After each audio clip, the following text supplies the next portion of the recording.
আপনি কি জানেন পৃথিবীতে এমন একটি জায়গা আছে যেখানে একটি অদৃশ্য প্রাচীর রয়েছে, যার এক পাশ থেকে অন্য পাশে কোনো প্রাণীই যেতে পারে না, বলতে পারেন ইনভিজিবল ওয়াল। আজ আমি আপনাকে নিয়ে যাব এমন এক রহস্যময় দ্বীপে যাকে আমরা বলি ইনভিজিবল লাইন।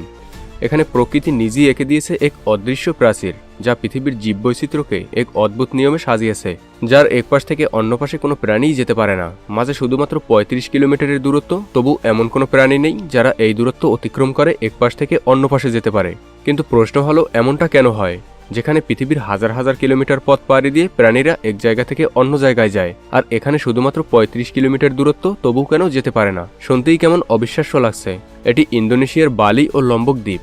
ইন্দোনেশিয়ার বালি দ্বীপের বন জঙ্গলে আপনি দেখতে পাবেন বানর, বাঘ, হাতি আর এশিয়ান অন্যান্য প্রাণী।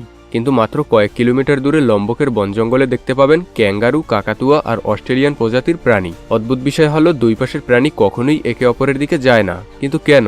এই রহস্য জানতে হলে আমাদেরকে ফিরে যেতে হবে প্রায় ২০০ বছর পিছনে। ১৮১৯ সালে ব্রিটিশ বিজ্ঞানী আলফ্রেড রাসেল ওয়ালেস প্রথম লক্ষ্য করেন এই অদ্ভুত রহস্য। তিনি একদিন গবেষণার জন্য বালি দ্বীপ থেকে লম্বক দ্বীপে যায়, আর তখন দেখলেন বালি ও লম্বক দ্বীপের প্রাণীদের ভিতর অনেক অমিল।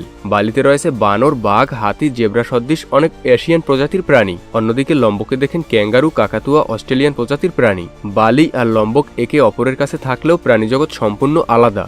প্রকৃতি নিজেই যেন একটি অদৃশ্য দেয়াল এঁকেছে। কিন্তু ওয়ালিস এখানেই থেমে থাকেনি।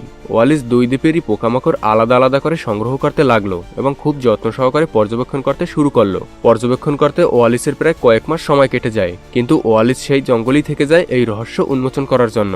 আর এভাবেই এক পর্যায়ে এই রহস্যময় অদৃশ্য প্রাচীরের রহস্য জানতে পারে, যা পরবর্তীতে ওয়ালেন্স লাইন নামে পরিচিতি পায়।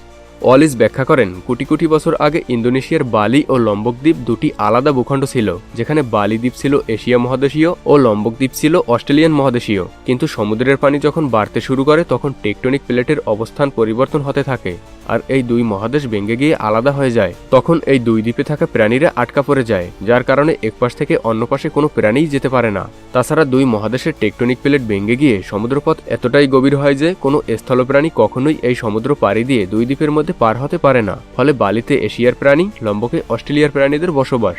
এই রেখা শুধু একটি বৈজ্ঞানিক রহস্য নয়, এটি প্রমাণ করে কিভাবে পৃথিবীর ভৌগোলিক বৈশিষ্ট্য জীবনকে সম্পূর্ণ আলাদা পথে নিয়েছে।